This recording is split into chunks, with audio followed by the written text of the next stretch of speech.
Hace un tiempo se hizo viral esta fotografía. Fue durante los Juegos Olímpicos en Río en el 2016.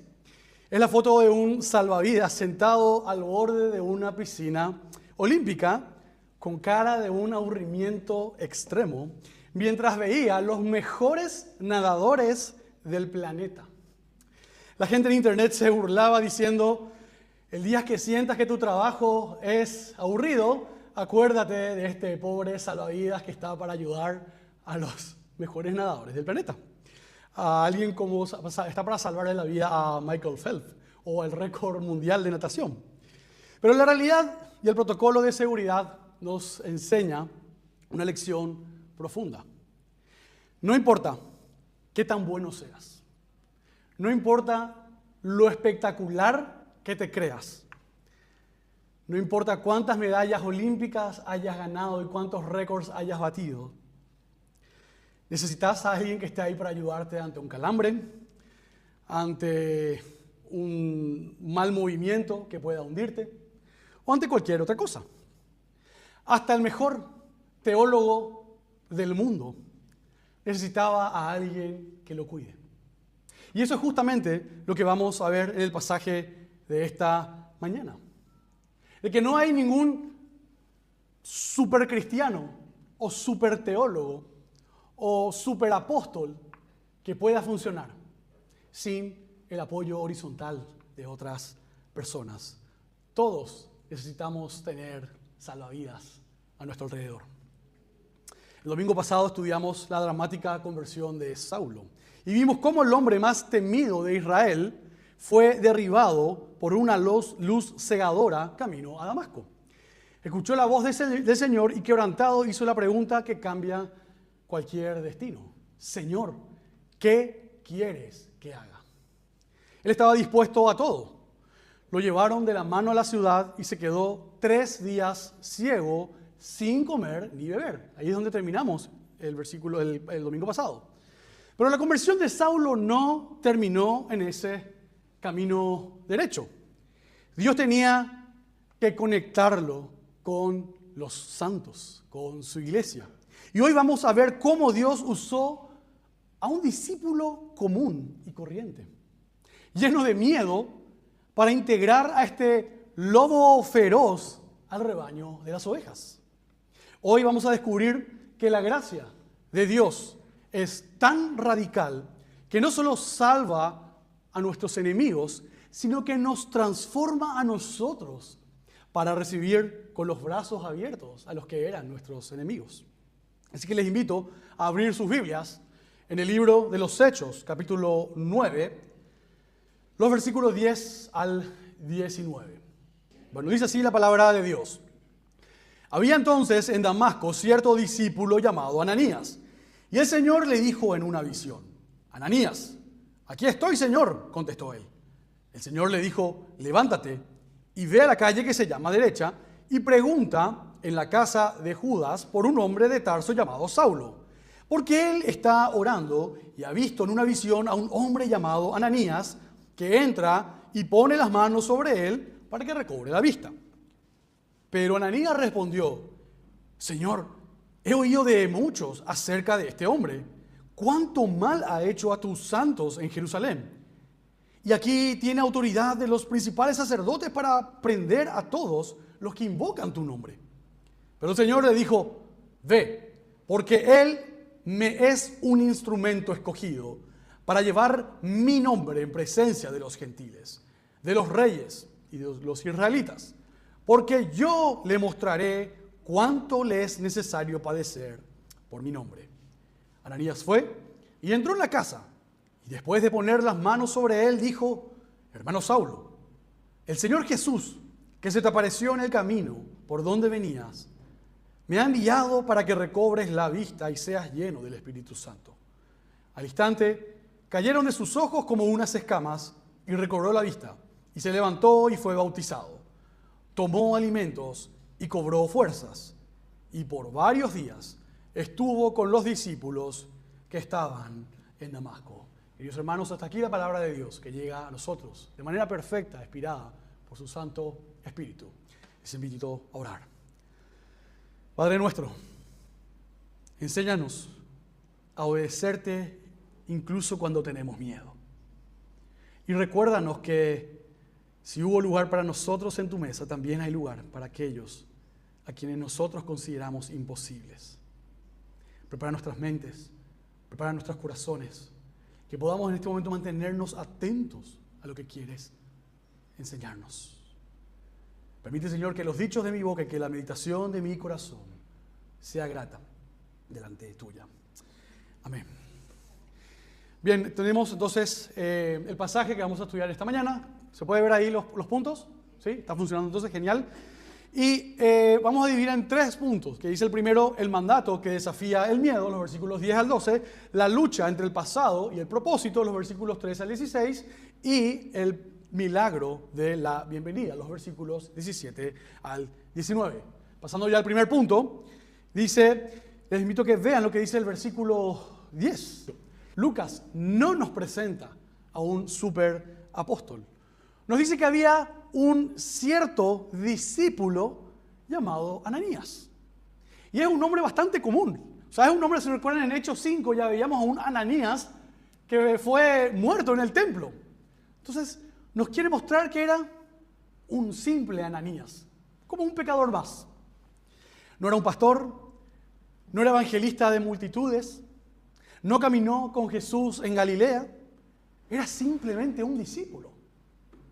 Lucas nos quiere mostrar hace rato ya eso, nos muestra que la iglesia no depende del pastor, no depende de los apóstoles, depende de personas que sencillamente sus corazones han sido transformados y son llamados a servir a su iglesia. Como yo lo fui en algún momento, como muchos de ustedes lo son ahora. Él era simplemente un discípulo. Cuando el Señor lo llama, su respuesta es inmediata. Señor, aquí estoy. Y eso nos recuerda a grandes profetas del Antiguo Testamento que dice, aquí estoy, Señor. Habla, Señor, que tu siervo escucha. Es como decir, sí, Señor, contá conmigo para lo que sea. Pero el versículo 11 nos muestra que Dios toma en serio esa disponibilidad. Dios le dice, levántate y ve a la calle que se llama derecha y pregunta por un hombre de Tarso llamado Saulo. Ahora, imagínense el miedo que debió sentir Ananías en ese momento. Saulo de Tarso no era un nombre más. Se corría la voz. Y lo mismo, Ananías mismo, yo escuché un montón ya acerca de este hombre.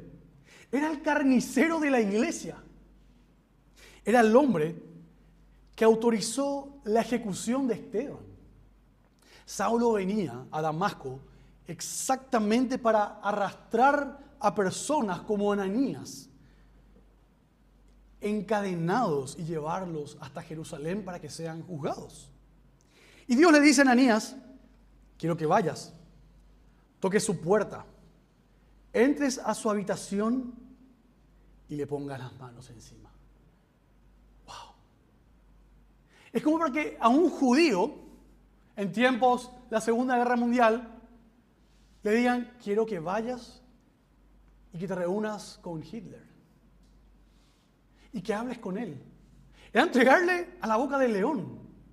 Eso es lo que Dios le estaba pidiendo a Ananías. Por eso este miedo de Ananías. Queridos hermanos, Dios nunca nos llama a la comodidad. El llamado de Dios casi siempre cruza la frontera de nuestros miedos. Dios no envió a un ángel para sanar a Saulo. Envió a un discípulo común, de carne y hueso, que seguramente tenía las rodillas temblorosas en ese momento. Me pregunto a qué persona difícil te está enviando hoy Dios. ¿A quién te está pidiendo Dios que te acerques, que perdones? ¿A quién tenés que compartirle el Evangelio? A pesar de que esa persona te intimida, o te ha lastimado, o te odia. ¿A quién? Esas son personas que necesitan el Evangelio igual que nosotros, y que el Señor nos llama a entregarle el Evangelio.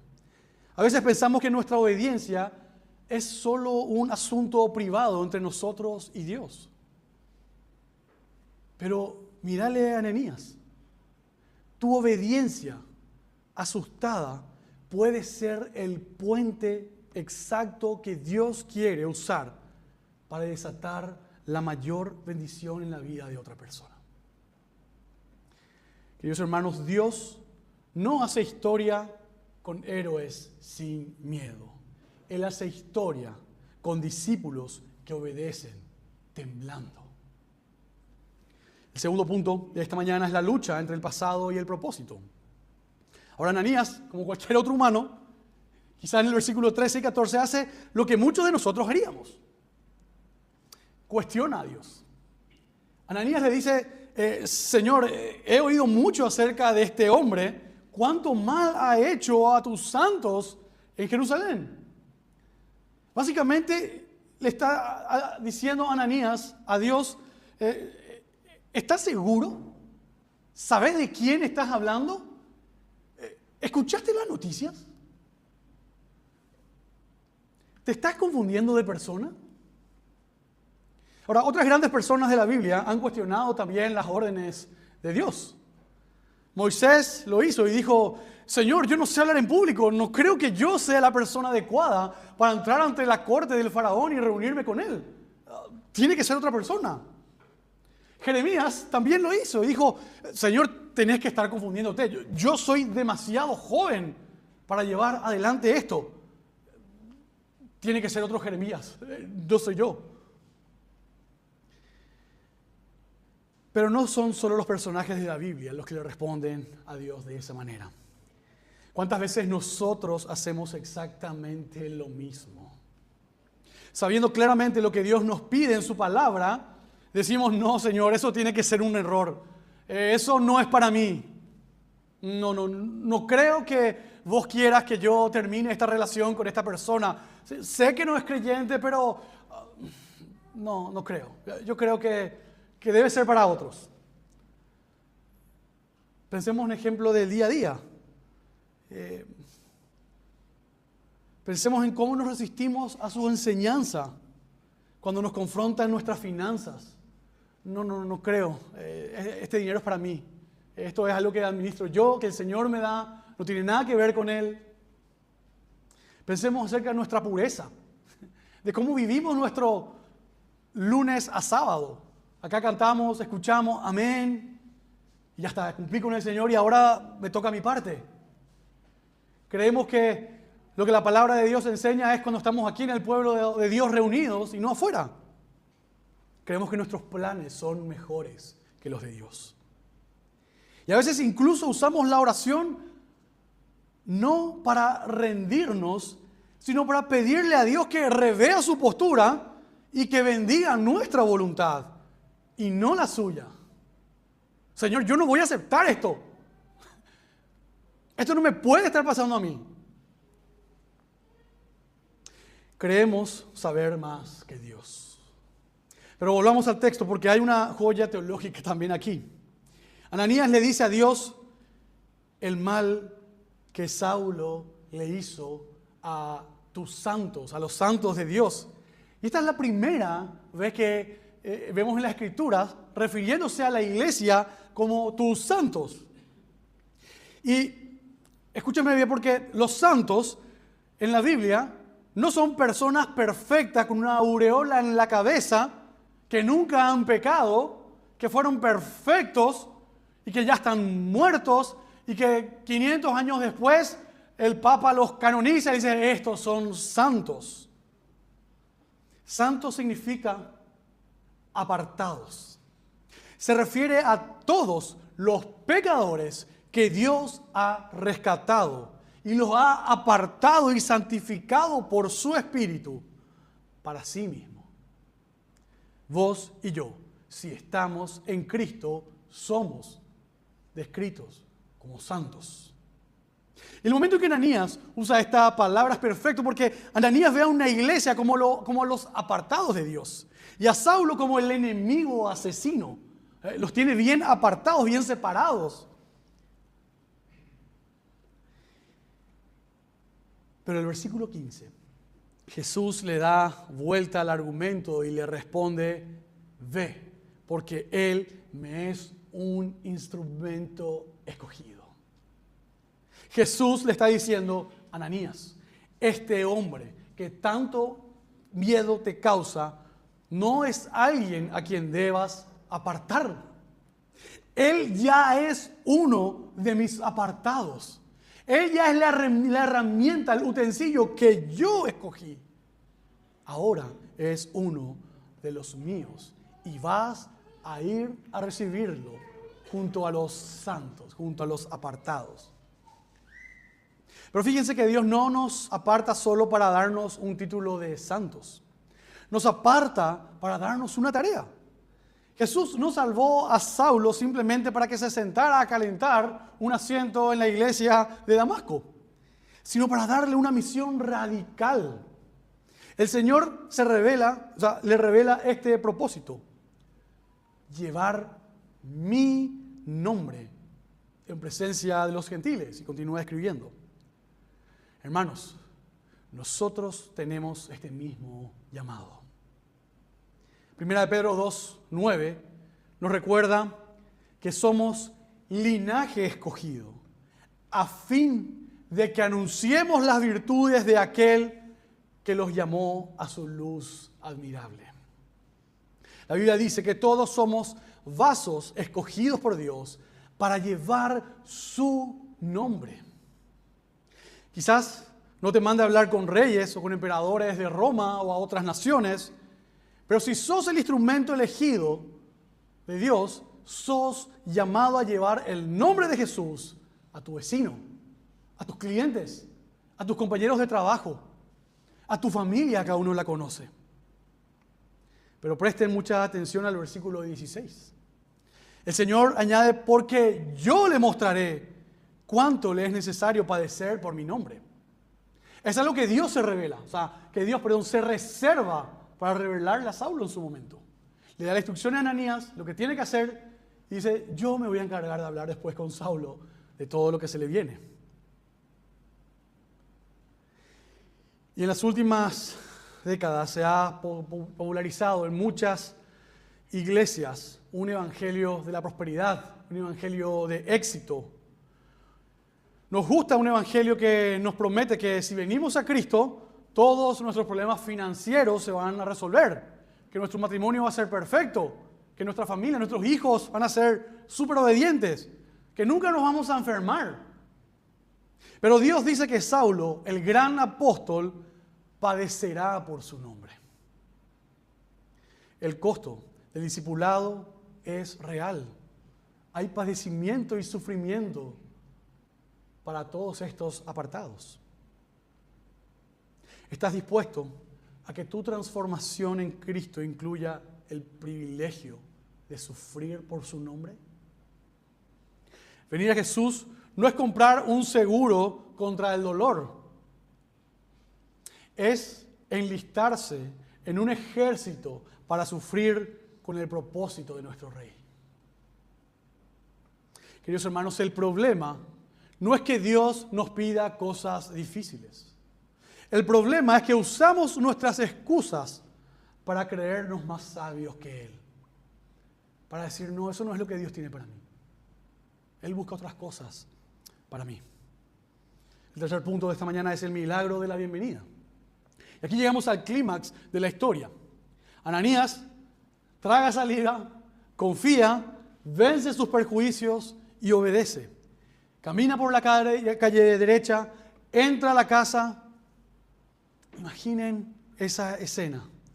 El verdugo y la víctima cara a cara. Saulo está ciego, orando, vulnerable. Ananías se acerca. ¿Qué hace Ananías? ¿Lo reta? ¿Le exige 3 años de prueba para ver si su conversión es real? ¿Le pide que le firme un documento de buena conducta? El versículo 17 dice que Ananías le puso las manos encima. Un gesto físico de amor, de sanidad, de bienvenida, de compañerismo. Y pronunció las 2 palabras más hermosas e impactantes que Saulo podía escuchar en ese momento. Hermano Saulo. Hermanos, noten el contraste brutal que hay en esta historia. Saulo cabalgaba hacia Damasco con la intención de capturar los discípulos de Jesús, de llevarlos arrastrados a la fuerza, encadenados contra su voluntad. Pero miren cómo Jesús lleva a Saulo hacia su propia conversión. No lo hace con tiranía. Ya el domingo pasado nos contaba Carlos la importancia de esa doble mención de Saulo, Saulo. Nos hablaba de que expresa cariño, afecto. Jesús se está acercando a Saulo con ternura, llamándolo. Y ahora envía a Ananías para mostrarle un amor tangible. Saulo estaba ciego, no podía ver a Ananías, pero sí pudo sentirlo. Pudo sentir el toque de la gracia y escuchar esa frase: hermano mío. Queridos hermanos, la gracia irresistible de Dios que nos llama no es la de un Dios que nos arrastra en contra de nuestra voluntad para llevarnos hasta Él. No es que Él obra contra nosotros. Él nos seduce, Él nos conquista. Él se vuelve irresistible para nuestro corazón y nos llama de manera soberana. Es un Dios tan tierno que nos seduce y nos trae de tal manera que nuestro corazón se rinde y no podemos resistir a su llamado. Fue esa misma gracia la que operó el milagro en esa habitación a través de la bienvenida de Ananías. El asesino fue integrado a la familia. Al instante cayeron las escamas de sus ojos y él recobró la vista. Él fue lleno del Espíritu Santo y bautizado.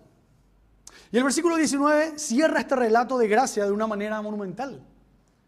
Dice, y por varios días estuvo con los discípulos que estaban en Damasco. El hombre que había cabalgado hacia Damasco para destruir la comunión de los discípulos, ahora estaba sentado en la mesa con ellos, partiendo el pan y compartiendo el día a día con ellos. Queridos hermanos, Lucas nos muestra aquí que nadie, absolutamente nadie está fuera del alcance de la elección soberana de Dios. La iglesia tiene que ser ese lugar que está dispuesto a dejar de lado sus temores y sus prejuicios para recibir como hermanos a aquellos que el Señor ha llamado. La comunión con otros es una marca ineludible de una iglesia sana. A Dios no le gustan los llaneros solitarios. No existe tal cosa como un cristiano sin iglesia. Saulo, con todo su conocimiento teológico, necesitaba ser recibido, abrazado y discipulado en la iglesia local. Pero esta historia de Ananías y Saulo apunta a una historia aún más grande. Porque hubo otro hermano, un hermano mayor, que vio a sus enemigos, a los que le odiaban, a los que se apartaban de él, hundidos en su ceguera y su maldad.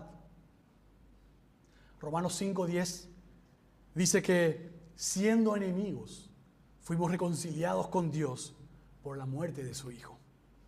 Al igual que Ananías tuvo que caminar hacia Saulo, Jesucristo caminó hacia nosotros. Pero a Cristo le costó mucho más que a Ananías.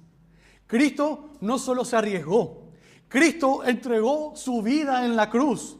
Él descendió no por la calle recta, sino por un mundo torcido, no para juzgarnos, no para acusarnos, no para condenarnos, sino para llevar nuestras culpas, para quitarnos la ceguera y darnos vida nueva. Jesús nos miró en nuestro peor estado de rebelión, pagó nuestra deuda con su sangre y nos dijo: hermanos, vengan aquí. Nos apartó, nos santificó. Por eso, años después, Pablo podía escribir lo que leímos esta mañana en 1 Corintios 15, que dice: yo soy el más insignificante, pues perseguí a la iglesia de Dios, pero por la gracia de Dios soy lo que soy. Pablo nunca olvidó su pasado, pero nunca permitió que su pasado fuera más grande que la gracia que lo perdonó. Queridos hermanos, el mundo te enseña a destruir a tus enemigos. El Evangelio te da el poder para sentarte a la misma mesa y llamarlos hermanos. Queridos hermanos, esta mañana el mensaje es claro. Si hoy te sentís como Saulo, pensás que tu pasado te condena, pensás que has hecho demasiado mal, que estás demasiado lejos, que tus pecados te descalifican, hoy Dios te dice, sí, eres más pecador de lo que crees, pero su amor es infinitamente mayor al que imaginas. Ríndete a Cristo y acepta que Él te llame hermano. Pero si hoy sos como Ananías, Dios te llama a soltar el control y los argumentos, dejar de poner excusas, te llama a dejar de ponerle condiciones a su voluntad. Deja de cuestionarlo cuando te dice lo que tienes que hacer, cómo manejar tus finanzas, a quién debes perdonar. Sé el puente de gracia para otras personas, no solamente esta semana, sino siempre. Acércate a esa persona difícil. La gracia de Dios no solo perdona a tu peor enemigo, te quiebra el orgullo para que lo llames hermano. A los pies de la cruz no hay héroes, ni superhéroes, ni superapóstoles, solo instrumentos inmerecidos en las manos del Rey. Nadie es tan especial como para decir yo no me voy a acercar a Él, como para rechazarlo. Nadie es tan terriblemente pecador como para que Dios no lo pueda alcanzar. Que el Señor nos ayude a ser personas que reciben a los demás, que ayudan, que los integran y que abren sus casas para compartir el día a día, la mesa. Porque Dios nos llama a ser una comunidad que recibe a los nuevos, que olvidan por lo que han pasado. Creo que no hay cosa más íntima que abrirle tu casa a tu enemigo, que decirle veníamos a compartir la mesa, bueno, al que era tu enemigo. Dejemos el orgullo de lado y que podamos realmente nosotros sentir esa dependencia que tenemos de Dios, de acercarnos a otros, y que podamos ser también nosotros personas que apoyen a los demás. Si hasta los mejores nadadores del mundo requieren personas al lado suyo, ¿cuánto más nosotros? ¿Cuánto más nosotros? Les invito a orar. Señor Jesús, nos postramos delante tuyo. Reconocemos que éramos enemigos tuyos, ciegos, rebeldes, y que viniste a rescatarnos y a llamarnos hermanos. Te pedimos perdón por todas las veces que cuestionamos tu palabra, porque creemos que lo que nosotros creemos es mejor que lo que vos nos mandás. Perdónanos por creernos más sabios que vos. Ayúdanos a ser una iglesia sin llaneros solitarios. Una iglesia que abrace al quebrantado y que lleve tu nombre con valentía a nuestra ciudad, a nuestra familia, a nuestros clientes. Límpianos de nuestras escamas, abre nuestros ojos y úsanos como instrumentos para tu gloria. En el glorioso nombre de Cristo Jesús oramos. Amén.